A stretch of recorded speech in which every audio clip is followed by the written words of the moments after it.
Jadikan aku seseorang yang kaya raya di kehidupanku selanjutnya. Seorang pemuda miskin ingin mengakhiri hidupnya dengan terjun dari tebing. Pemuda itu jatuh di tepi tebing dan masih hidup. Ketika bangun, dia heran melihat gua yang tertutup rapat. Terdengar suara wanita yang secara misterius menyuruhnya untuk membuka pintu itu. Pemuda itu ketakutan saat melihat pintu gua itu telah disegel karena keramat. Lalu, dia melanjutkan untuk turun ke bawah, namun gagal setelah dia mendengar suara wanita lagi. "Jangan pergi," seru wanita misterius itu. "Aku bisa mengabulkan permintaanmu, jika kau bisa mengeluarkanku dari sini." Mendengar wanita itu bisa mengabulkan keinginannya, membuat si pemuda itu mulai tergiur. Dia mengingat bagaimana dia bekerja keras setiap hari. Walaupun sudah berusaha keras, nyatanya dia tetap menjadi seorang pria miskin. Bahkan, dia sering diganggu oleh anak-anak kaya di lingkungannya. Jadi, dia ingin merubah nasibnya dan segera membuka segel pintu gua tersebut. Lalu, dia langsung masuk ke dalam gua itu dengan berani. Dia tidak menyangka bahwa di dalam gua itu terdapat banyak sekali segel suci dan pedang. Dia terus berjalan menyusuri ke dalam gua itu. Lalu dia melihat sebuah keranjang yang terbaluti oleh kertas mantra untuk menyegel roh jahat. "Bantu aku keluar dari sini," adalah kunci untuk mengubah nasibmu. Suara wanita itu kembali terdengar. Pemuda itu mendengar suara wanita tadi dari keranjang yang terbaluti oleh mantra tadi. Dia pun langsung menghampiri keranjangnya dan mencoba untuk mengeluarkan si wanita itu. Lalu, dia mendapatkan sebuah tabung bambu yang terbaluti dengan kertas mantra warna kuning. Pemuda itu tersenyum dengan penuh harapan. "Buatlah aku menjadi seseorang yang kaya raya, agar semua orang hormat padaku." Buru-buru dia membuka tabung bambu itu. Dia masih berusaha membukanya. Kemudian, sebuah asap merah keluar dari tabung bambu itu. Asap merah itu terbang dan menuju ke suatu benda. Lalu, masuk ke sebuah bingkai dan membentuk sebuah lukisan wanita yang cantik. Dan lukisan yang indah muncul dalam sekejap. "Karena kau sudah membantuku, maka aku akan membuatmu menjadi seseorang yang sangat kaya raya." Pemuda itu sangat senang mendengar ucapan dari wanita itu. Sekarang kehidupan baru yang dinantikannya akan segera terwujud. Tapi dia tidak tahu itu, kalau dia baru saja membebaskan iblis wanita yang sangat berbahaya. Pemuda itu tidak peduli dan masih larut dalam euforianya. Namun, iblis itu memiliki persyaratan agar harta benda si pemuda tadi menjadi kekal. Dia harus membawa mangsa untuknya berupa seorang laki-laki. Beberapa waktu kemudian, nasib pemuda itu berubah drastis. Pemuda itu menjadi orang kaya dalam sekejap, dan menjadi orang terkaya di daerahnya. Dan iblis itu juga diberi asupan energi seorang laki-laki oleh si pemuda itu. Tak lama kemudian, iblis itu keluar dari lukisan, dan memanifestasikan dirinya ke bentuk manusia. Kali ini, iblis wanita itu ingin membalas dendam ke pendekar sakti, yang membuatnya terkurung di gua itu untuk waktu yang cukup lama. Iblis wanita itu kagum dengan kecantikan dari anak kepala desa. Lalu, dia pun merasuki putri kepala desa itu. Namun, si iblis wanita itu tidak menyadari kalau kepala desa itu terkenal dengan kesaktiannya dalam mengusir setan. "Coba saja kau mengeluarkan aku dari tubuh gadis ini. Jika kau berhasil, putrimu akan mati." Kepala desa itu tahu kalau anaknya sedang dirasuki roh jahat yang sangat kuat dan berbahaya. Segera kepala desa itu menunjukkan skillnya. Segera kepala desa itu melakukan ritual pengusiran setan. Namun, iblis itu terlalu kuat untuk dihadapinya. Kemudian, dia mengeluarkan mantra, dan menusuk bagian punggung putrinya dengan tangannya yang teraliri energi positif.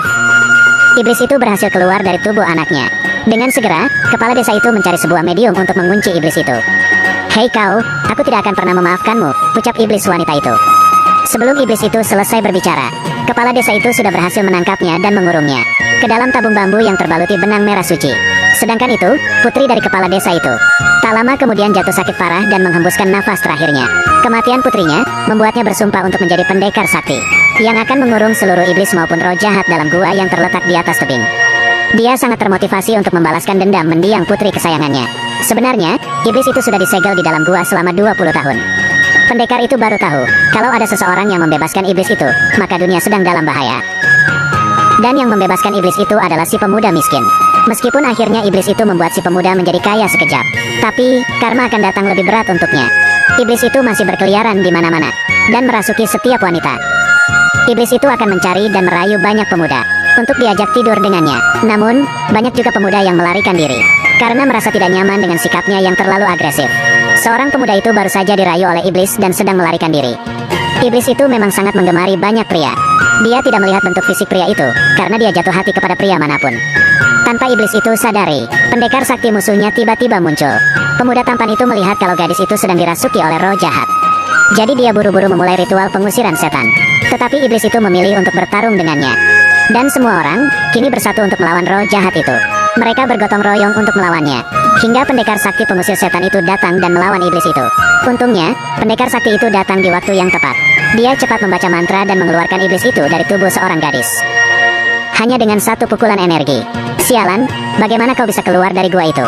Bukan urusanmu. Awas kau, aku akan datang kembali saat aku sudah pulih kembali." Tunggu saja kedatanganku. Pemuda itu khawatir, iblis itu akan merasuki tubuh anaknya kembali. Namun, semua ini juga karena kesalahannya yang sudah membebaskan iblis itu.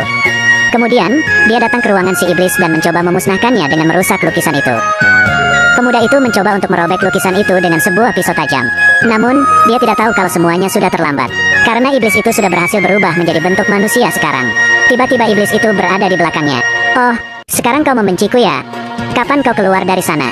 Melihat bahwa iblis itu sudah memiliki kekuatan yang besar, iblis itu mencekik pemuda itu dan mengangkatnya, dan mengirim pemuda tadi pergi ke alam baka. Iblis itu mendatangi saudara pemuda tadi untuk mengambil energinya, agar dia bisa segera bertarung melawan si pendekar sakti.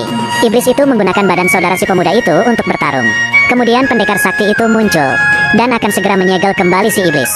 Coba saja kau kabur, karena hari ini adalah hari kemusnahanmu di muka bumi ini. Akan ku buat kau menjadi asap lagi. Iblis itu tak tahan dengan ocehan si pendekar sakti itu. Kemudian ia bergegas untuk membunuh si pendekar sakti itu. Namun, si pendekar sakti itu merupakan tandingan beratnya. Meskipun iblis itu sudah kuat setelah menyerap semangat ribuan pemuda, tapi dia bukan tandingan si pendekar sakti itu. Aduh panas. Si pendekar itu langsung melanjutkan ritual pengusiran setan lagi, dan menyegelnya ke tabung bambu sucinya. Tapi iblis itu sudah tahu jalan ritualnya. Iblis itu berhasil kabur setelah memutuskan tali benang merah suci si pendekar sakti. Kali ini, si pendekar sakti itu dibantu oleh anak didiknya. Buru-buru iblis itu masuk ke dalam rumah. Mereka segera lari mengejar iblis itu. Anak didiknya terpental keluar, dan iblis itu berada di belakang si pendekar sakti. Pintu ruangan itu pun juga segera tertutup. Kini mereka saling bertarung. Tali benang merah suci itu saling tertaut di tangan si pendekar sakti dan si iblis. Ini sebuah kesempatan untuk si pendekar sakti mengalahkan si iblis. Iblis itu mengirimkan energi buruk ke pendekar sakti yang membuat kengannya terluka. Tak disangka, si pendekar sakti itu segera menutupi lukanya dengan segenggam beras yang sudah dia masuki mantra, dan menggosok luka itu dengan berasnya. Kemudian energi negatif itu kembali ke iblis, dan membuat iblis itu terbakar. Lalu, iblis itu keluar ingin kabur kembali. Namun, ditahan oleh si anak didik pendekar sakti. Untungnya, si pendekar sakti datang tepat waktu, dan mengambil gentong air untuk mengepung si iblis. Namun, iblis itu masih berusaha untuk membela diri. Si pendekar sakti dan anak didiknya masih berusaha menaklukkan iblis itu. Namun gagal. Sebaliknya, iblis itu bangkit, dan mengurung si pendekar sakti itu ke dalam gentong air bersama dengan iblis itu. Pertarungan sengit keduanya terjadi, membuat gentong air itu bergerak tak beraturan. Jangan bunuh aku, kumohon, pinta si iblis itu pada si pendekar sakti. Tapi akhirnya, si iblis itu mati dengan mudah di tangan si pendekar sakti.